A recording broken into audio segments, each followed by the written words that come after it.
Hey guys, it's Jason with the Boardgame Mechanics, and today we're going to take a look at a game that's a mashup of two different games from two different companies called Between Two Castles of Mad King Ludwig. It's a W, but it sounds like a V. I don't know, German.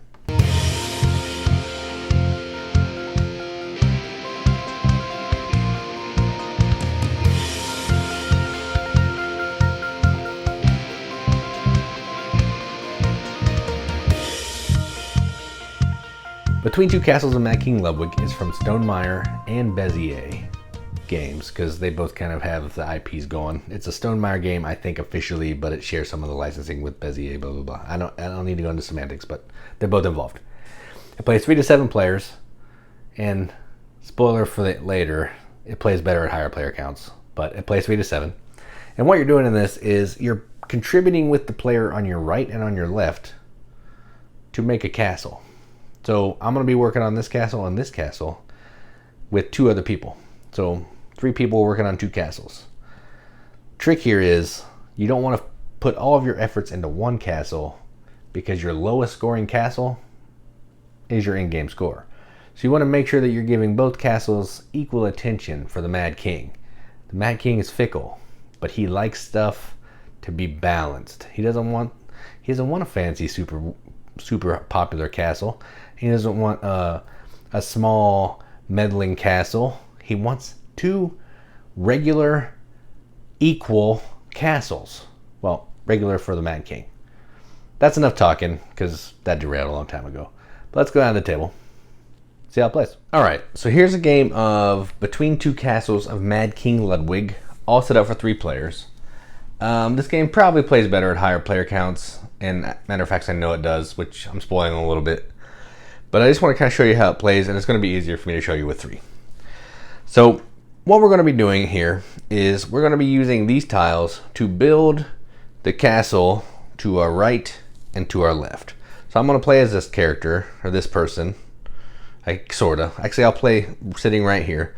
So I'll be sitting right here where this card is. So I'll be working on this castle and this castle. The trick here is you're going to get scored. Your high score is going to be the castle that's your lowest score. So if this one would be 100 and this one would be 75, this would be my score for the game, 75. So me and my partner would have a 75 for this castle. So let's go ahead and get started. So what you're going to do in your turns, you're going to take these tiles. You're going to have 9 tiles. You're going to take 2 of them. So you're going to look through them. See if you can see a little bit of them. I'll zoom some in. All right, the tiles are going to have the similar kind of graphic design as Castles of Mad King Ludwig. So in this case, there's a sleeping room, and it's going to have some token, some symbols. It's going to have how the room scores. Same with this one. This is a utility room. It's going to have a symbol, how the room scores. Over here, you're going to have this cool card. It's going to tell you where the rooms can be built. So in this case, anything can be built let me take that back. Downstairs can only be downstairs, which makes sense. Corridors, which are the like hallways from Castles of Mad King Ludwig, can be built upstairs or downstairs. Everything else is upstairs or the same level as your throne room. So this is the throne room. This is ground level. This is below ground. Well, this is going to tell you how you're scoring, and this is going to tell you what happens when you have 3 of these tiles in your room, and you're also going to get a bonus when you have 5 of the same tiles in your castle. We probably won't get into that too much, but just know everything's laid out pretty clear here, and that's what we're going to do. So first thing I'll do is I'm going to pick 2 tiles. So I'll go ahead and pick this sleeping room, because I like sleeping rooms. And let's see, do we have it downstairs? I want it downstairs. No downstairs here, but I have an outside. Let's do an outside. All right, so I'm going to play these 2 tiles. I'll put one of them will go with this one. One of them will go with this one. Then I'm going to pass my tiles to my left, and they will go under this castle. This player is going to play for this castle. Oh, wait, hang on. This castle and this castle. And this player is going to play for that castle. I'm probably going to mess this up later. It's fine. I'm just going to pick a couple castles, a couple tiles here. Then these will come over here. And then this one will go here and here. All right. Then these will go hang out over there. All right. Then what we're going to do is we're going to flip our tiles, and we're going to place them cooperatively into the castle. All right. So in this one, in this throne room, each throne room has some special adjacency bonuses where they're going to score for what are those? Living rooms and corridors. I want those to be here and here. If I can have one of each of those here, we're going to get 4 points. And the other players are going to have the same thing, but I'm not going to go into theirs too much. So let's see here. This is a sleeping room. Has to be above. Doesn't matter where else it goes. And we also want to have a corridor around it. So let's put that right there. So that's going to give us 2 points already, which is good. All right, then we'll do the same over here. So this place has an outside room. Outside rooms are in blue. So with an outside room, you can build them just like every other thing. They can only go on, ground floor or up, but nothing can go on top of them. So if I put this here, you couldn't put something on top because it's outside. So they're gonna go ahead and they'll put one. They'll do this. They got some downstairs. So they'll put some downstairs here because they want to get some points for that. And then we'll also put this right there. All right. Then this player over here, they have it downstairs as well, which is cool. So they'll put that over here. And everything has to be built under or adjacent to something. You can't build something over here because it doesn't have anything to stand on. Ooh, this is a downstairs too. That's cool. Let's just go ahead and get them started. See, this downstairs is really good because it gets points for everything, all the other downstairs rooms above it and below it. So let's put that right there. All right, so that's that one. Now we're gonna do the same thing again. So I'm this player still. I'm just gonna kind of take the top 2 tiles just because it's easier for me. So then these will come over here. They're gonna do this and this. And these will slide over here. And they're gonna do this and this. And these will come over here. All right. So let's see what we got here. We got a downstairs, 2 downstairs rooms, which are cool. So let's see, this downstairs room wants to have the throne rooms above or below it. Our throne room is right here, so it doesn't matter where we put it down here. Let's put it right there. What's this one want? This one wants a corridor above it. So we will put that right there. That's a pretty good looking castle, if I say so myself. Then we got over here, we got another outside room. We're just going to keep storing up the outside rooms over here. Oh, there's an outside room too. Another outside room. All right, that's fun.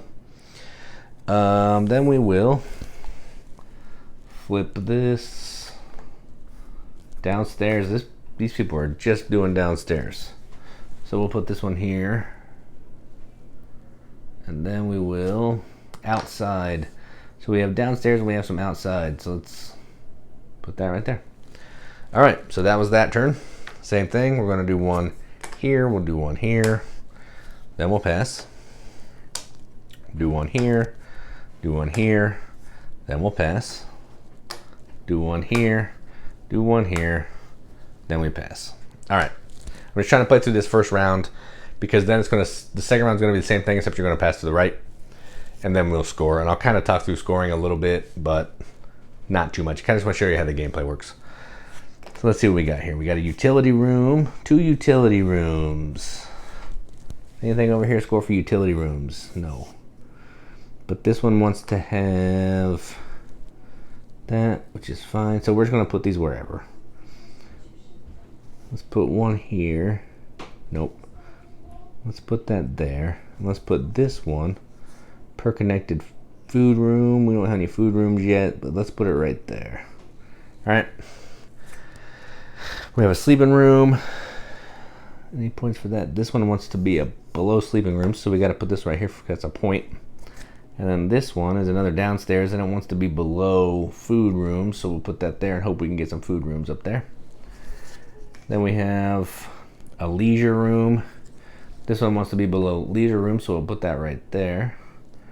And then this is a downstairs, wants to be below utility rooms, which we don't have any utility rooms.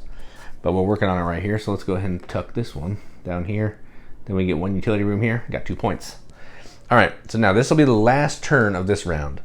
We have 3 tiles. So what we're gonna do is we're gonna take 2 of them, we're gonna play them. We're gonna play these 2. Then the third one gets removed from the game. So it's just out. And then this player is gonna do the same thing. They'll do 1 here, 1 there. This is out. And then this player, same thing, 1, 1 out. All right. Then we flip. All right, so we got a food room. 2 points per connected utility room, and this one wants to be connected to food rooms. So it's not going to help us with that one, but it will help us here, which is nice. And this is another one that's wants connected utility rooms. So let's put that right there. All right. So one thing I should have done on this player's turn, actually, and this player's turn, is done their bonuses. So let me do that real fast. So this player has 3 outside rooms. So 3 outside rooms gives them a fountain. So you're going to take a fountain from this tray over here, and you're going to put it in your castle somewhere. A fountain is just 5 points. The issue with the fountain is nothing can be built on top. So let's going to go ahead and tuck it in right there. This player has 3 basement rooms. They have 4 technically, but they've had 3. So they would get to do any other bonus of any of the other rooms that they want. I think they want to take a bonus. No, they won't do that because I'm going to do that later. Let's do a throne room. A little servant. I can't remember what they are. Little somebody. Yeah, I don't know. Assistant in the throne room. So I'm going to place this assistant. I don't know how well you can see this. This is going to go in the throne room here, and it's going to give us 1 point for every fire symbol in all of our buildings. So we'll put this down here, cover up either side we want. Let's put it over here. Put them over here on the chandelier side. So that was their bonus. And then I just played. So now we have 3 utility rooms. So when you have 3 utility rooms, you get to draw 3 of these bonus cards, which are kind of like the cards from Castles of Mad King Ludwig. And you're going to keep one. They're basically going to give you points. So you're going to have 2 points for every downstairs room, 2 points for every food, 2 points for every 3 of the same room, I believe. Let's see. I have 2 downstairs. Let's take downstairs. I'm going to take this card. This will go face down, but I'm just going to keep it face up. And then you can either discard them. I just usually put them on the bottom. So we have 3 rooms there. Then they're going to build. Utility. Do they want anything per connected underground room? Oh, I see. Can't build anything under. Let's see. Let's just go ahead and put it here. That's fine. All right, and then this one is a corridor. They want picture frames around it. Doesn't really matter. Let's just put it right there so we can start building some stuff up. All right, then we got this guy. All right, so we're gonna do our 5th underground room. Now, when you do 5 rooms of the same type, you get any throne piece, which would basically be these 4, or these 3 buildings right here. So I'm actually gonna take a tower. Ooh, I don't want to take a tower. That's risky. I'm actually going to take this grand foyer, which can go below ground or above ground, and I think I want to tuck it right there. I don't know how well that's on camera, so let me slide that up. So the grand foyer, or grand foyer, how you're going to call it, is going to get 1 point for every tile around it. So right now, it's got 3 points, which is pretty good. And then we have a drawing room, which is a living room. We only have 1 living room over here. This one gets points for living room, so we'll tuck that one right there. All right.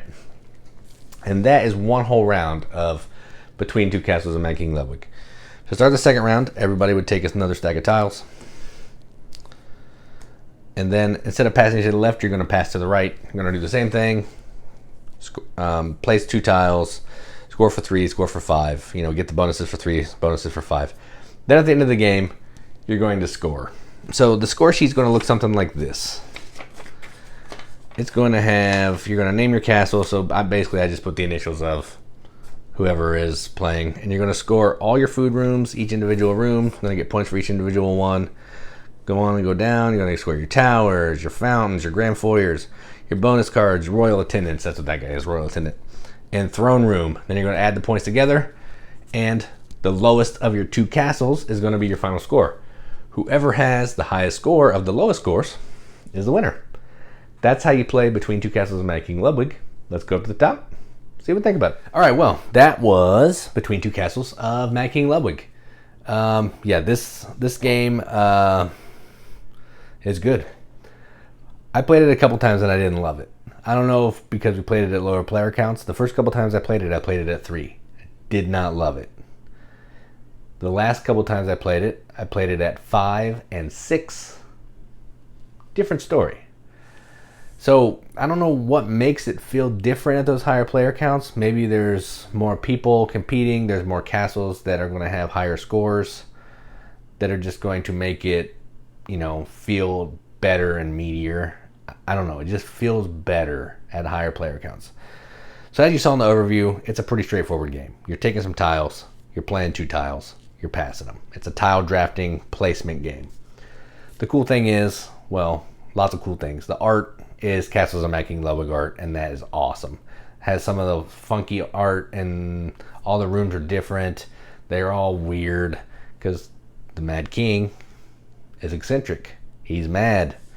And it's nice to look at, and it's just really well done from the art standpoint. And production, I can't go without talking about that. It has game trays, or I think that's what they're called, game trays, where everything sits in there. There's 2 little 2 organizers, one for the tiles that you're placing and one for like the bonus tiles. They just fit in the box. Everything's always ready to go. Setup is in like 30 seconds because of that, as long as you take care of the game before. It's super nice. So Stonemeier's been knocking it out of the park with their production, and this is no exception. So this game, I'm going to talk about the gameplay. Well, I'm not going to talk about the gameplay because you saw it. This gameplay is super smooth, super quick, and easy. Now, let me talk about the one part of the game that I don't love, and that's the in-game scoring. So we played the 6-player game, and I was the only one doing the scoring. It took almost as long to do the scoring of the game as it did to play the game. And that is not something that I love. So you could alleviate this easily. You could have everybody score their own. The problem was I taught like 4 people how to play the game, so that I didn't want to have to rely on them to score when they just learned. So we had 1 pin. So we were kind of limited on some stuff. But if you play with people who played before, have one person score for 2 castles, their castle to the right or to the left, whatever, just so you can kind of score multiple castles at the same time to cut down on that, because that can be kind of tedious to say the least, and I didn't love that part. I like the scoring. I think the scoring is awesome the way it works. I just don't like having to figure it out. So I don't know, maybe there's an app and I missed it, but writing on the paper by yourself for 6 castles was rough. So not a problem with the game, just my problem because I didn't plan ahead. But just keep in mind, if you play a 30-minute game of this, you're going to be spending 15 to 20 minutes keeping score. So enough talking about this. It should be no surprise that I like this, although I don't know if you got that out of my ramblings, but I do like this. So I'm going to give this a BGM accepted seal. I'm going to give this an 8 out of 10 on BGG, a 4 out of 5 wrenches on our arbitrary wrench scale. That means absolutely nothing, but we like to give it to games that we enjoy because that's what we do. We like to be a beacon of hope in these dark times that are 2020. And yeah, I don't want to say anything else because I don't want to just take away from everything else that was crazy that I already said. So that was Between Two Castles of Mad King Ludwig from Stonemaier and Bezier. I'm Jason with the Board Game Mechanics, and as always, keep gaming.